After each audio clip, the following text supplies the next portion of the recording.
Hi Kurt, how are you? Hey, how you doing? Good to see you. Grand. I feel like we met before. Yes, in a galaxy long, long ago. Yes, indeed. It's an inside joke, anyways. So, you're working on the family at the moment, or you worked on it, and we're just saying, what's it like scoring for a cartoon as opposed to a film? Well, Proud Family is an interesting one. It's a family-oriented animation with Disney, but it speaks to a lot of issues, and so it's very fast paced. It's every 3 to 5 seconds you're either hitting something or shifting or whatever. But it's a lot of fun, and it runs the gamut from being really really exciting and hijinks to very very touching and emotional in a way that I think that Disney has cornered the market on this very emotional and real and touching stories. That's great. And when you're scoring these projects at the moment, I'm sure it's different back a long time ago before sampling became, especially orchestral libraries. They're a lot better now. Is it Yeah. depending on the budget? It's mostly, are you doing mostly sample based stuff, or have you time to kind of, or budget to incorporate more orchestral players?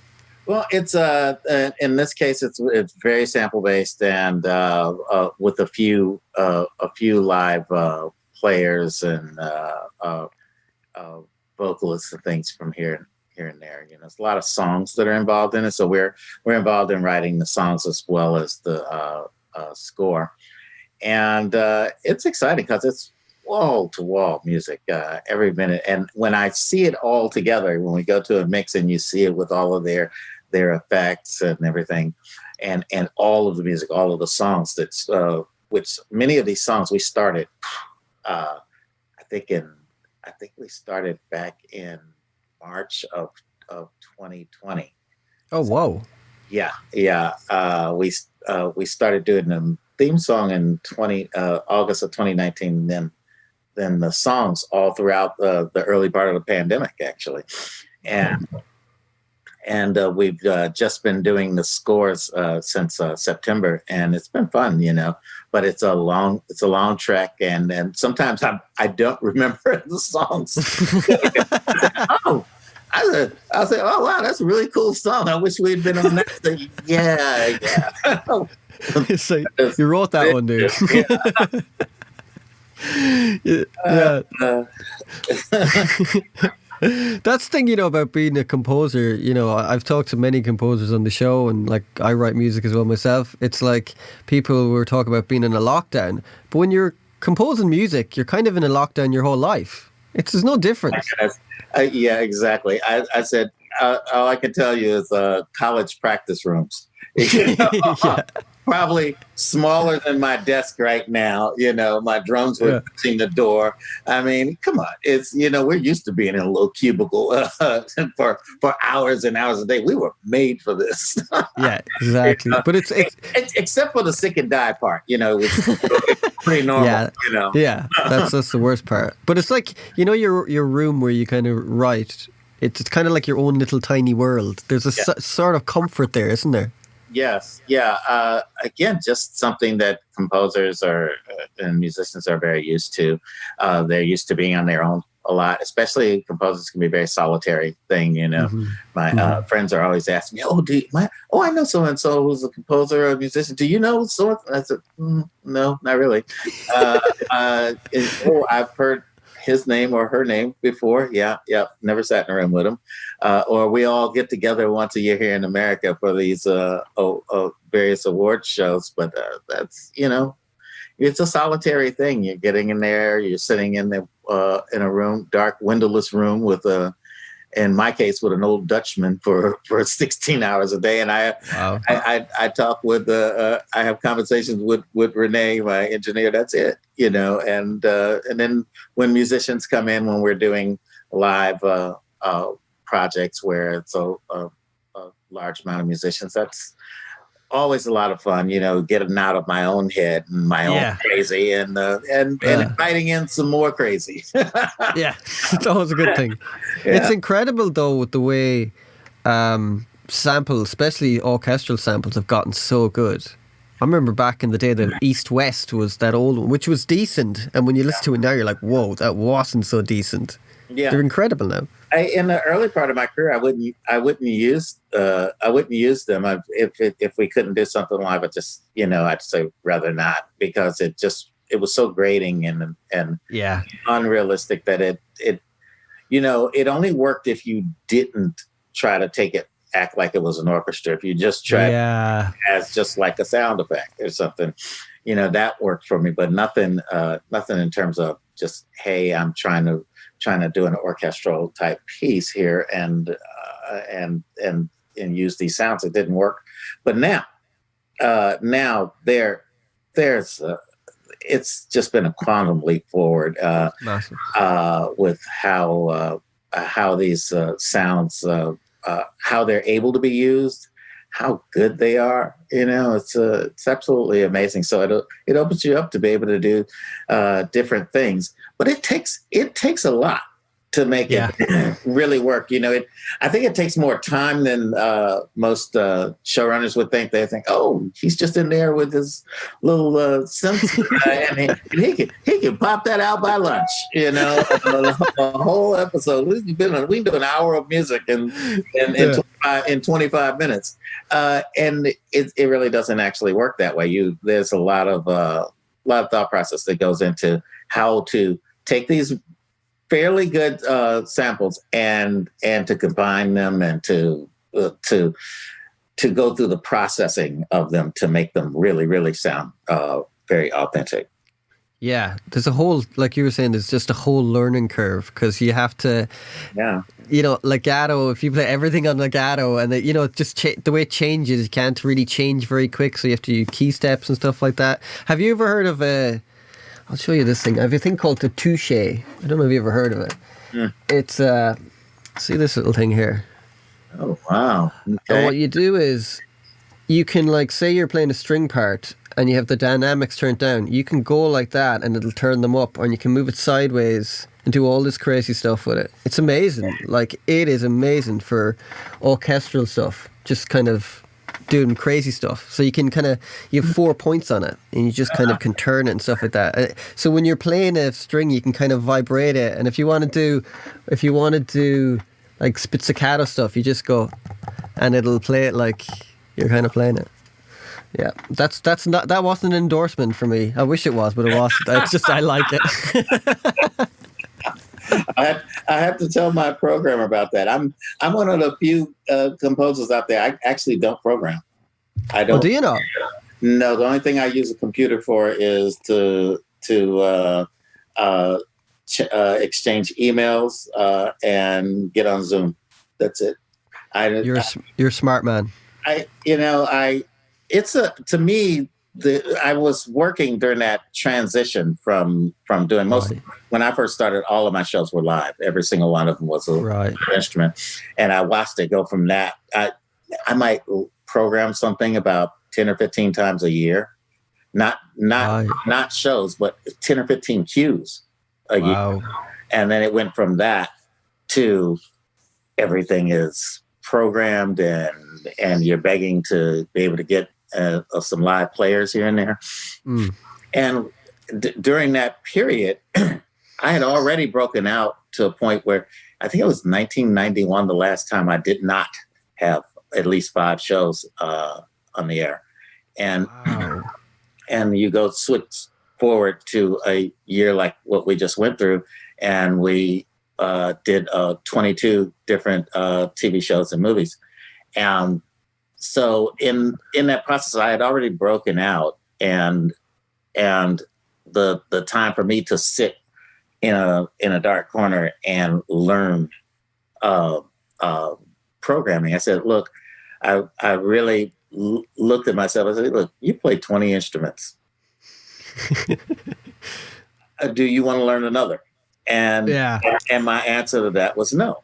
And in all honesty, I thought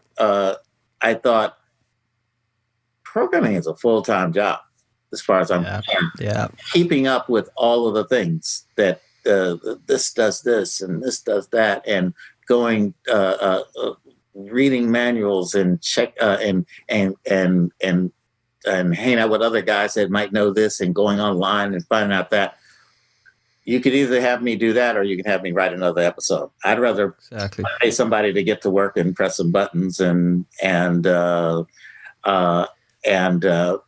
I go about getting another job and writing music. What you want me to do is write music, and it's been really, really interesting. I think it has affected my career in a different way, and I say because it's not a good or bad thing. Is a lot of people, their sounds that they get are their sound, are part of who they are. And for me, I'm Chuck, and I don't care. I don't really care about this sound or that sound. I don't hold it to some high degree, and that it's a part of me. And so I'm constantly evolving and changing. You know, you'll hear something like Black Lightning, and it sounded one way, and you can't imagine that that's the same person that did King of Queens.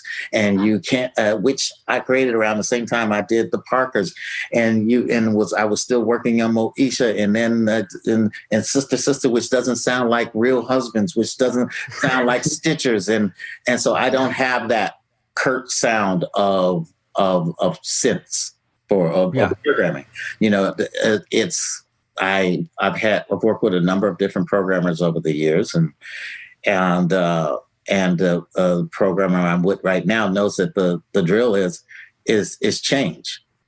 We did a pilot recently in the last year, and my marching orders going forward were, I don't want to hear a single damn thing that I've heard on any of my shows in the last 5 years. If we've used it in the last 5 years, I don't want to hear it. It's so you need to set up your thing, configure your thing, that we can't get to it, that getting to it is going to be a problem for us. If I break down and say, can you just give me that sound that we had on blah. No. Well, Kurt, that's going to be the next, 30 minutes to do that or whatever. And I'm constantly, I got to go. Listen, we got to go. So that isn't going to work. So he just put it, they put the sounds up on the top shelf, and so that I couldn't get to them, You have to treat me like a kid, and that's fine. I'm okay with that, but it makes it so that we grow and we change and we do different things. We make up sounds. We have sound designers. And I get involved in it myself, walking the streets and sampling things on my phone and whatever, just to do something different. And the marching orders are to march, to move forward. If you want to do this, I always get it's always boggles my mind when some person when kids in school are learning to be like a John Williams or Hans Zimmer or me or whatever, and nobody's hiring you to be Hans Zimmer. They're not hiring you to be John Williams, and they're damn sure not going to hire you to be me. So you might as well tag into your strongest asset, which is you, and your experiences and where you come from with things, and digging into your heart and soul, digging into your vision of what these characters are saying and where they're coming from your point of view. I think your strongest asset is you and your point of view. That's a good point. Very, very well said. So when you were a kid, do you remember any specific, I know it's hard to remember when you're a kid, but any specific moment of music that just ignited passion for what you wanted to do? Well, I wasn't particularly interested in TV or film. I didn't come to that till much older. I was an adult and past my school years and all that. But musically, I was influenced by a lot of wonderful people. I was influenced by Claude Debussy.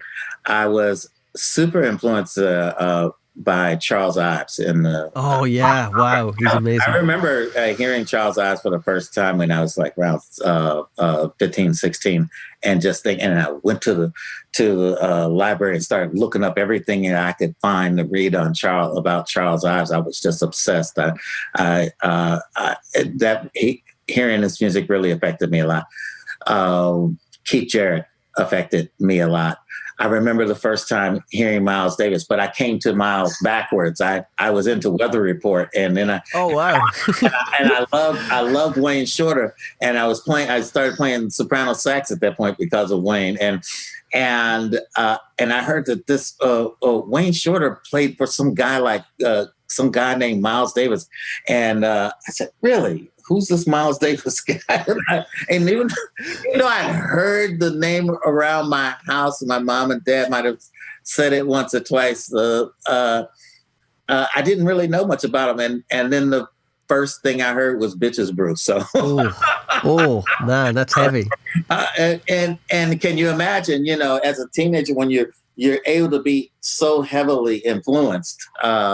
To come to sounds like that, I thought, wow, this is amazing. This is for me. I was just listening to and turned and introduced my youngest son, Cayman, to Frank Zappa.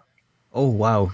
And I was playing Overnight Sensation, and it's so crazy, and he just totally got it immediately, which thoroughly excited me. I mean, because he almost doesn't get into anything that I'm into musically, but he heard that and he thought, wow, how amazing.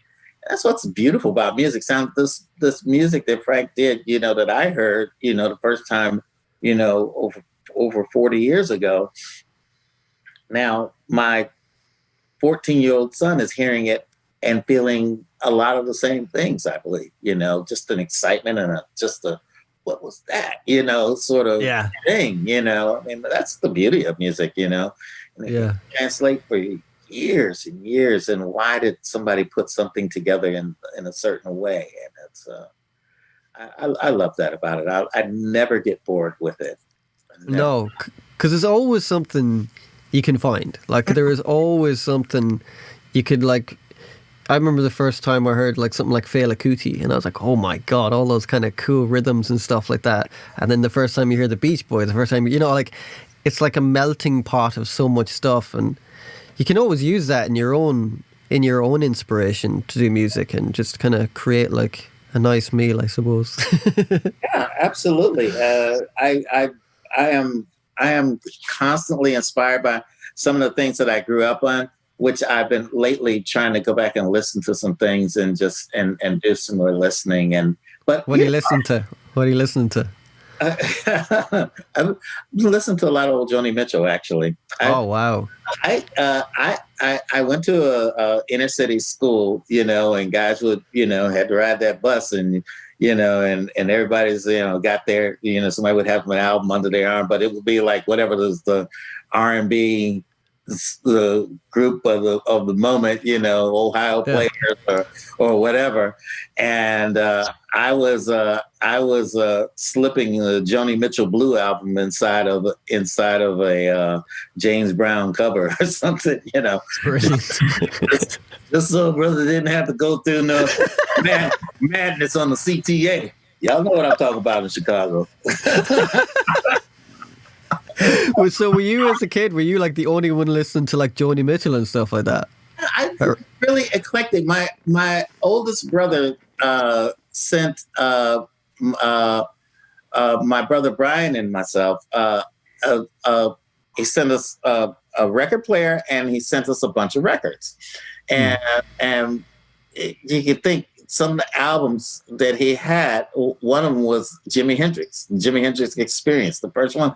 And we're listening to Purple Haze for the first time, as cool. As I don't know, I must have been like 12 years old or something like that. That gets in you because you're so easily influenced at this point. You're a sponge and taking everything in, and that was just phenomenal. I had been listening to various classical things and and jazz things at that point. But, you know, and I listened to some rock and roll, but I just really got on a rock rant at that point. You know, that was really, really exciting for me. And I was more into Black Sabbath and Nice. you know, Nice. Deep Purple, and then I got in my art rock things, you know, and with being a Yes, and oh God, what was this group? God, I always struggle with the name of everything, actually, but oh God, I'm picturing their album cover was so different. Oh, Tangerine Dream? no, Tangerine Dream? no, I would have been way before that. Geez, can't get it. We'll be here all day trying to get me to figure out. I would try that. But yeah, it's the music can be so transformative, and I've been interested in listening to a lot of the younger, newer composers today. You know, that are just, you know, there's a lot of really smart composers out there, and then people that are trying to do something different for the sake of being themselves. Mm-hmm. You know. Mm-hmm.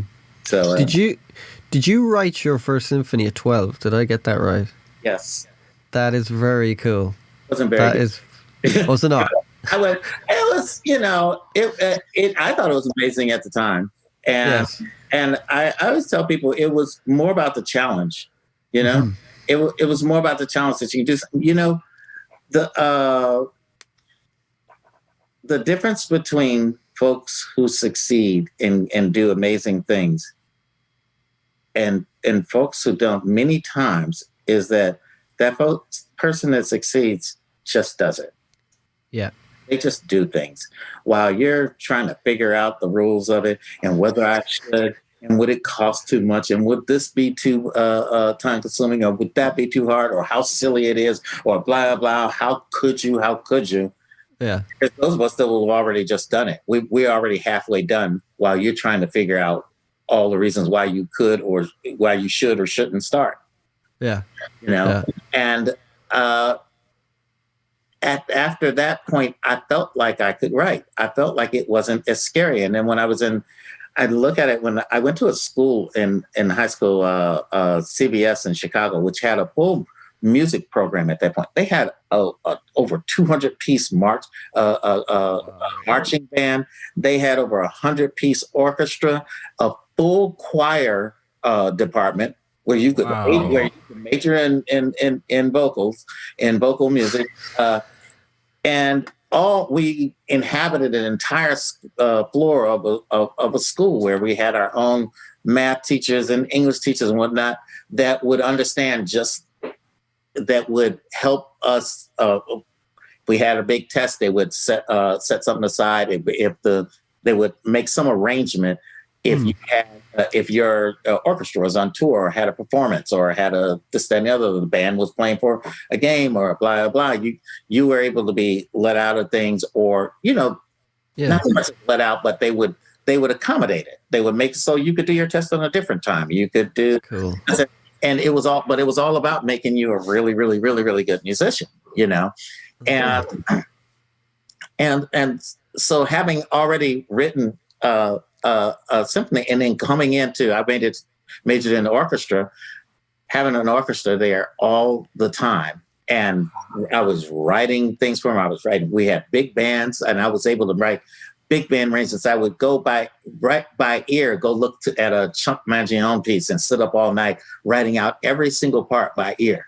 And this is how I learned, you know, it. And I didn't really take so much the formal writing classes as much as looking at it, writing it, and writing down and annotating a lot of stuff, and then trying to do things myself. I always heard melodies and had a sense of chordal, you know, movement. But I heard melodies since I was a child. I remember being 3 or 4 years old with melodies that would just constantly go in my head. Yeah. It never stopped. It doesn't stop now. I'm talking to you, and there's stuff that are going on. I can suppress it a little bit. But there's stuff going on in my head now, and to the point I remember I felt like that Star Trek episode back in the '60s where these aliens put a melody in your head, and this melody would not stop until it was driving them crazy, and they were losing their minds from this loud melody going in their head. That was me. I felt like I saw Star Trek when I was a kid, and I saw that episode. Oh my God, that's me. Somebody put this in my head, and I'm just over and over, but it's just constant melodies all the time. So to the point that you feel a little burnt out from it from time to time. Yeah.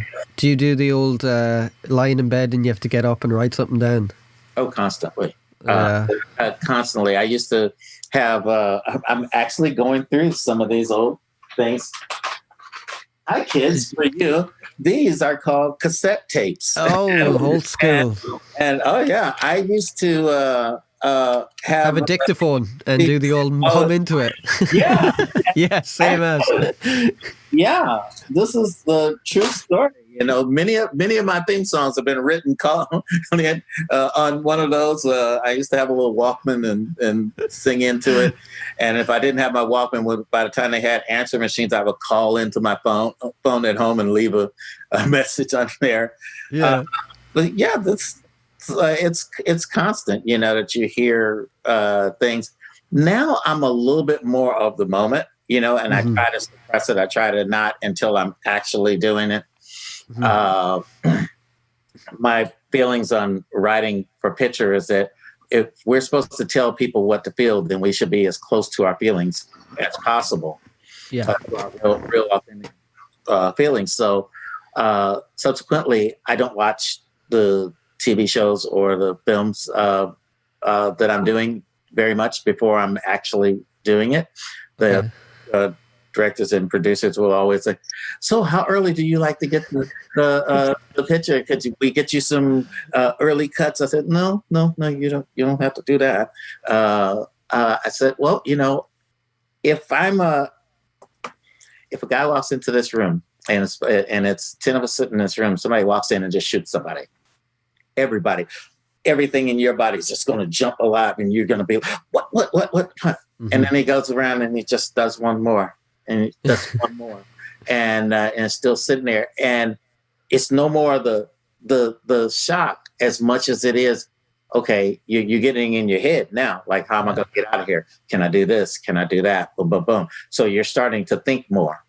Once we start thinking too much in terms of art, in terms of music, then we're taking the soul out. I want that feeling that I had when the first shot went off. Yeah. And the difference between me and the audience is I'm able to explode onto the screen with music. My reaction is a musical reaction, and I'm highly emphatic about that moment. And the difference is that I can do it with music. You do it another way, Mm-hmm. And so you want me as close to that initial feeling, I think, as possible. And then after that, it's crafting. Yeah, we all have to do the crafting, the making this fit into that fit. But my initial thing of getting my initial thought out is generally my first thoughts are on you. You see and hear my first thoughts almost all the time on television. I may alter them to in a crafting sort of way, but the initial thought is there. Yeah.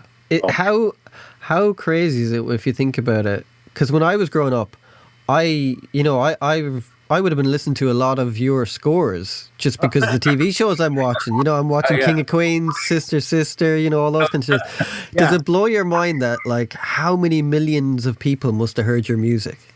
It's such a crazy thing, isn't it?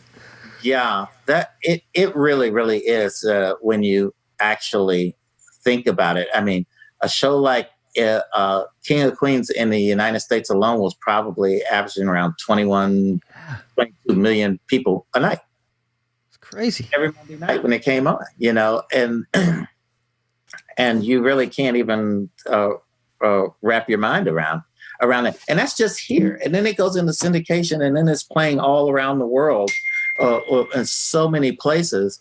Uh, uh, it's really quite incredible, and it's not lost on me at any moment. It's not lost on me the things that I've done in my past. It's definitely not lost on me that I'm getting to still do that now. That I'm still relevant. That people care about Yeah. what it is that I have to say musically is mind numbing to me. I cannot believe it. I get highly emotional about it if I allow myself to just think about it really. And in a second, I did the original Proud Family 20 years ago. Oh wow. Yeah, and I'm back doing it again, and I've been bringing in like the young lady that Joyce Rice, who was just announced as the new singer. I know everybody remembers Destiny's Child with Beyonce, and then her sister Solange singing the Proud Family theme, and now we have another up and coming R&B artist, Joyce Rice, doing it, and she would have been 20 years ago. She would have been a child that we were making this show for. A number of some of the background singers, the same thing. The guy that helped me rearrange the new version was a kid then watching the show. So I've been proud of that. We have been connecting the people who we made. Some of the people that we made this show for are now helping to make this show. That is mind-boggling to me. That is just Cool. Such a special thing, and we're doing some cool stuff to it. And having a lot of fun too. Oh, that's cool. That is really cool. Is it like when you're working with superhero TV show Black Lightning? What's it like doing stuff for DC or Warner, I should say? What's that like? Because I'm sure there's a lot of orchestration in them. Yeah, that show was very, very interesting. Salim and Mara Akil are brilliant producers, and Greg Berlanti, and I was thankful to have had that opportunity for 4 years or so, and as Salim said, he wanted to take the gloves off and let me do something that was really, really interesting, and something that said that this was a Black family that this was happening to. But we also were very cognizant of the fact that there's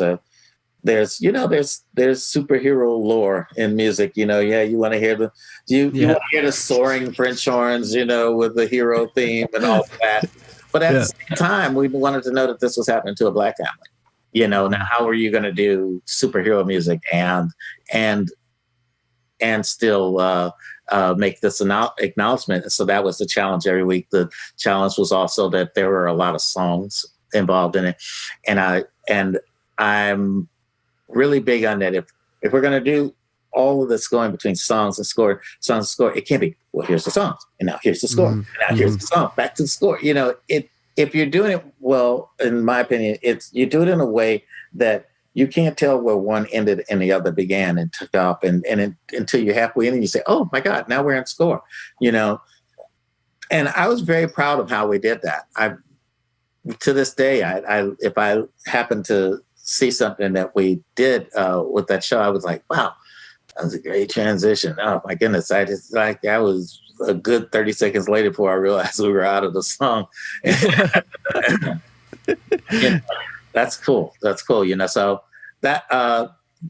that we were making it up, that there wasn't a lot that you could pull from, that you said, okay, well, so-and-so did this and blah, blah, blah.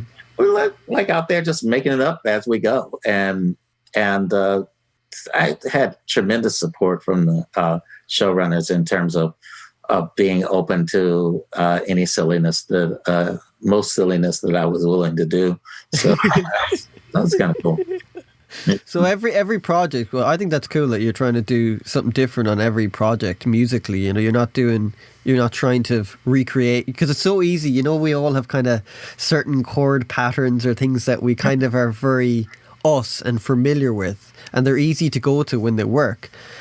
It's cool that you're trying to constantly push yourself. Like Do you see like like Bowie? I always love Bowie because David Bowie would constantly chameleonize himself.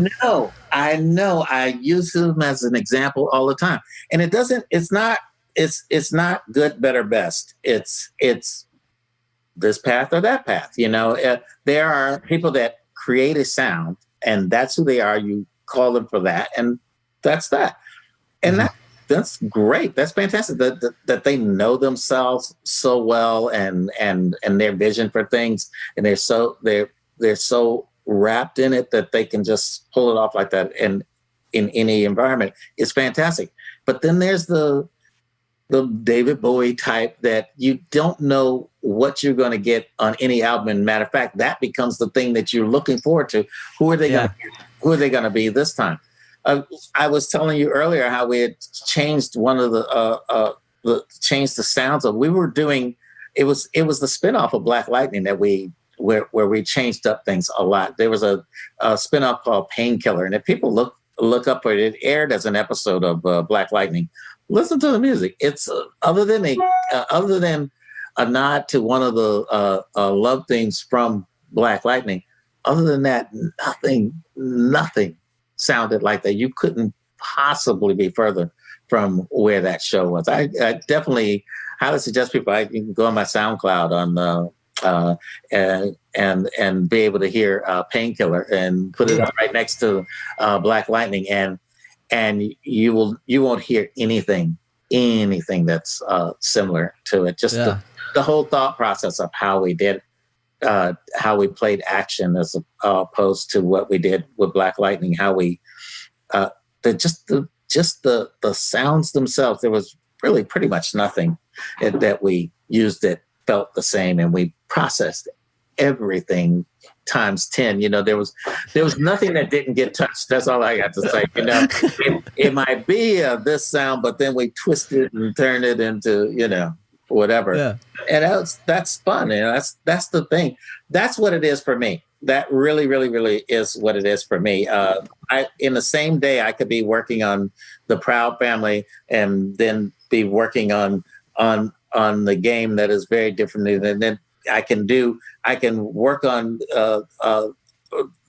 Black Lightning and then go do a very light comedy later that afternoon.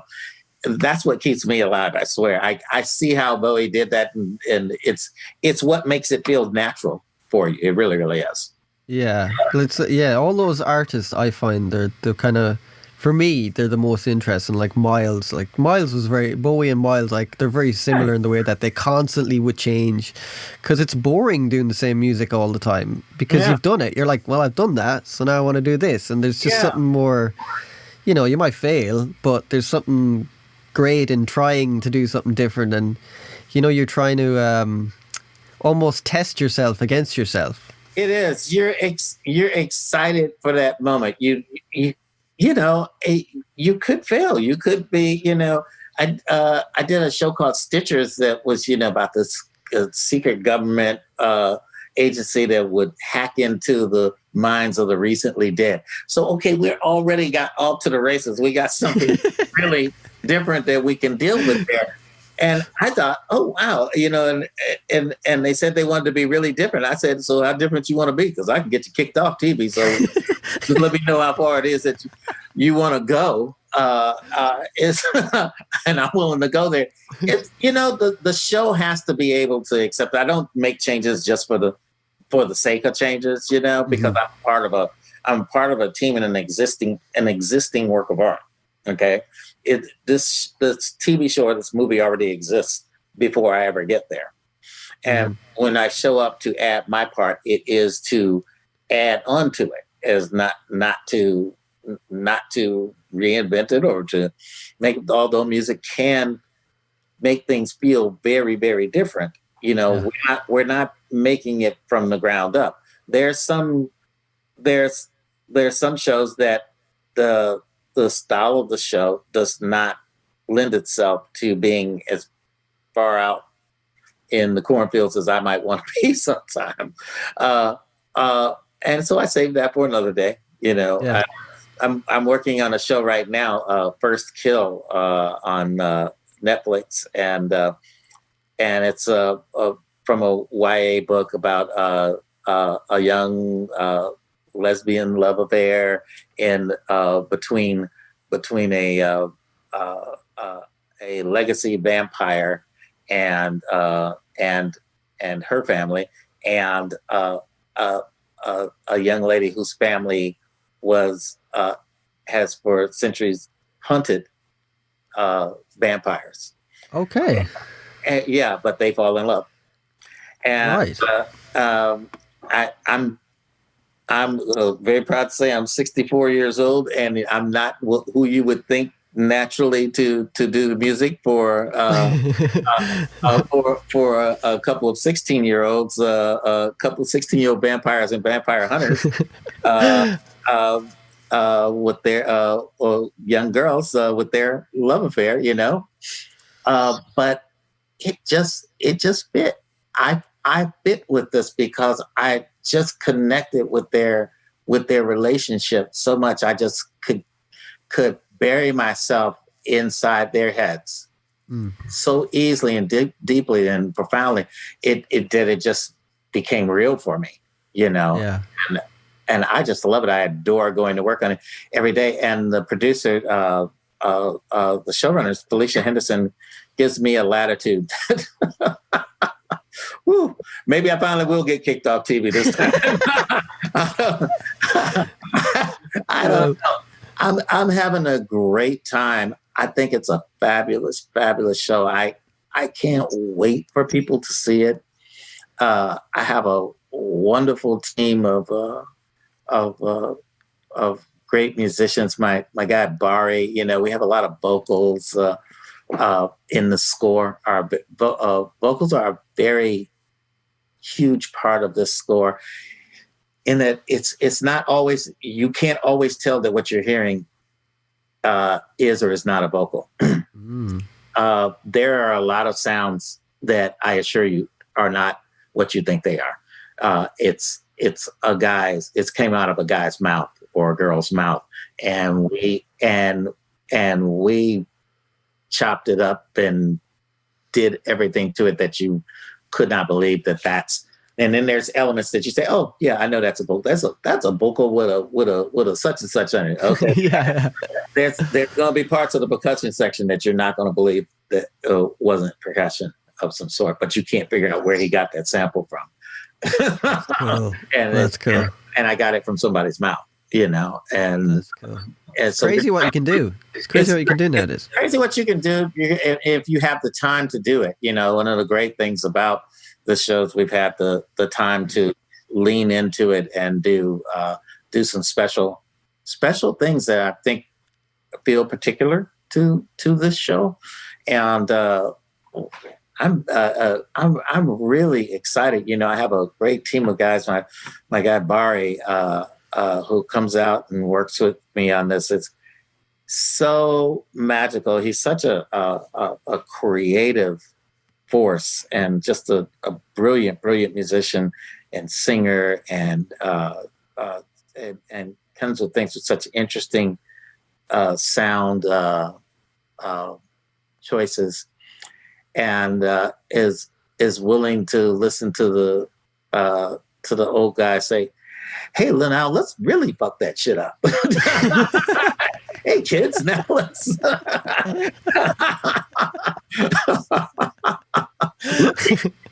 let me show you how. Let me show you how we really get in trouble here. It's really fun. I mean, I'm having a great time. Me and Renee are sitting over there in our dark room, and doing our thing. And Bari flies in and does such incredible work. And my other vocalists I can't leave out. Deanna Stewart is just a marvelous vocalist. So these two have such unique sounds to their voices that it really lends itself to creating a different world, a different sound here. We don't use a lot of strings, a lot of orchestral things, and if we do, we're messing with them pretty heavily. So it's going to be an interesting sound. I'm very excited about seeing what everybody thinks about it. or whether they think, oh boy, he went one step too far this time, or whether we maybe have backed into something cool. I really, in my heart of hearts, think that this is one that I think a lot of people are going to be like, that's cool. I want to hear that again. I want to take something of that and Sweet. and put it into mine, and which I say, have at it, people.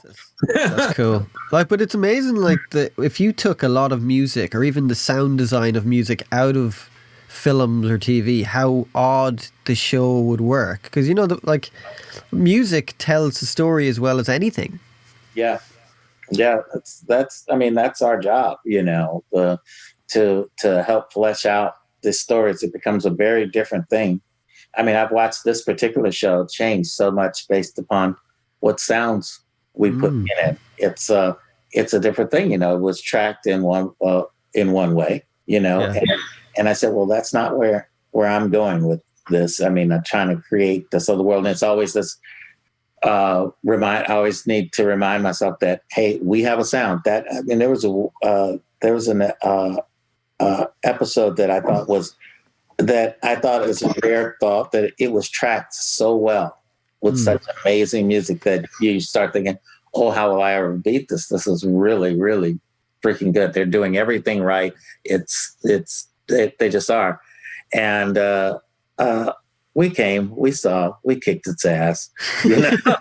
I think fortunately we were 3 or 4 episodes in by then, and I had really defined who we were, who this show was, and who these characters were. And so by that point, you felt very uncomfortable not to hear our sound for the show. It's an amazing one. It's a wonderful, lovely show. I was watching an episode yesterday after a mix, and I just thought, how amazing what they've done, the things that they are making me feel with these particular characters. And there's a lot of subtext to everything that they say. You have to listen to what they say now and then think about what they said. This show is going to be something for people to dig into. I think Netflix has another huge hit on their hands, but I don't think anybody's asked me about that. Nobody's asked me to program a show.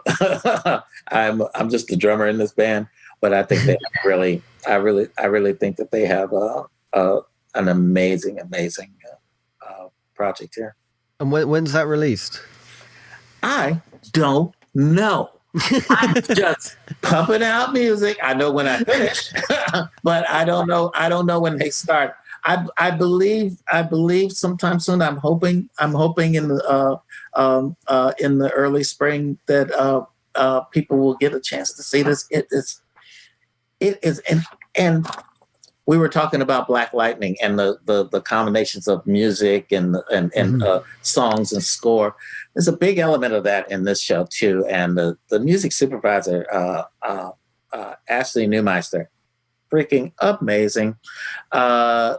She is such an amazing collaborator, and how we've been able to decide, well, are you grabbing this one? Am I grabbing that one? And how do we get out of it? How do we get from you to me and me to you? And this, it's really, really been fascinating. It's a case study in how this should be done. There was a scene recently, and I hadn't heard the final song laid in yet, and the way she got from put it together with her song which went pretty closely into a score piece that I thought was like a big moment. And oh my God, no, her moment was so more powerful than mine. And but they work together, and it was just like a concept. When I saw the whole picture together with the songs and the score and the sound and I was like, holy crap. We got one here. Hold it, Houston. We got an issue. We got an issue. Dialing in. Anybody, you hear me there? Come on. Oh my goodness. Great time. Yeah. That's the thing. That's the thing, though, isn't it? You need. It's like a movie is a whole bunch of people, and if it's edited badly or anything's kind of outplaced, the whole thing falls apart, doesn't it? Oh my God. When I want to say to folks, listen to me, listen to Uncle Kurt here. Eh, When these people are on the award shows and they're crying their butts off and shit, they ain't that good at actors. That shit is real. You know, it's that what I had to go through to get this out, to get this done, this could have fallen apart a million ways to Sunday. But yet we managed to get a film or get a television show and get a great one. I'm crying up in there. This shit's real. No, for real. I know I'm not that good an actor. So I mean, I know that it takes a lot, and it takes a lot of different departments working together and people working hand in hand and not battling each other, you know. And sometimes it feels like or looks like a battle while it's happening. But we are ultimately trying to get towards the same thing. We are battling to get towards the same end. And it's an amazing process to watch and to be a part of. Cool. Before I let you go, I want to ask you something. What was it like the first time you heard one of your scores on TV? Do you remember the exact moment or feeling? Or I know it's a hard question because it's you know.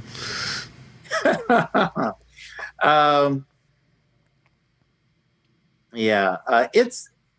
I think the feeling is for some reason with me is not much different than the feeling of when I heard some music of mine on television the other day.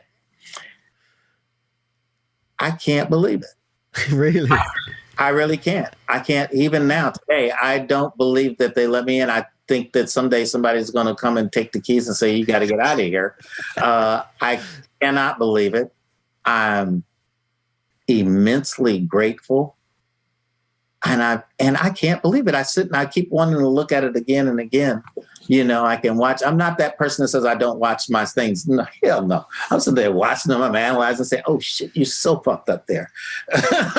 You know, it's, or, you know, you could have made that better. Or you could have done this. I'm constantly trying to learn from myself. And sometimes I look back, I sit back and I just listen and enjoy it. And I said, oh, it's interesting. I see what people were liking about that now. And sometimes you can't, in the initial times when you're first putting it out, sometimes it's really, really hard to just shut off your head and be the fan.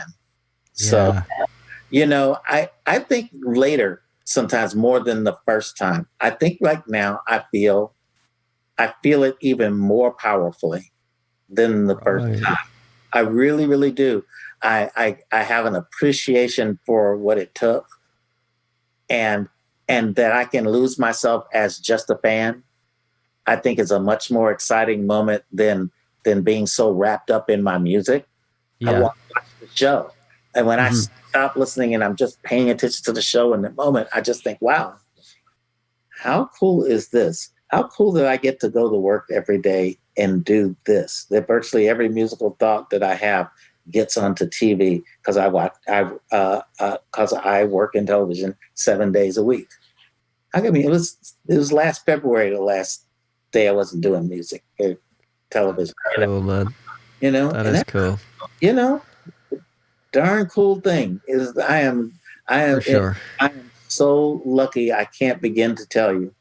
Can't begin to get you in. I cannot score the music that would make you feel what it feels like in my head right now. But it's good to be grateful about it still, you know, because I've met a lot of people who are very, you know, nonchalant about it. They're like, nah, you know, about what they do. And you're like, fuck, man. You know, it's have that opportunity still is so great, you know, and that you're thankful for it, you know. Oh, hell yeah. Thankful and then some. I can't begin to tell you. Really. It's, why wouldn't I be? I was born in the projects in Chicago, a place called Altgeld Gardens, way out in the south part of Chicago. And that I went from there to end up where I'm at now. I spent a time living on the streets in my early years out here in in Los Angeles. And that I went from that to seeing billboards on that same street touting my new TV shows. It's incredible. I have no words. That is awesome. Those are the words I have. I have no words for that. That is awesome. Well, Kurt, thank you so much for doing this. It was a pleasure to talk to you, and you're a fountain of knowledge, man. I really liked it. I probably could have talked to you for hours, but you know how it is. But thank you very much. Thank you so much. I really appreciate it. And for people that want to check you out, Instagram, all those jazz things. Yeah, at Farquhar Kurt, and Kurt Farquhar, fark it up out there, and get your Farquhar where you can. And by the way, you do not look 64. When I'm 64. You're looking good, man. I have to say. Good man. Good man.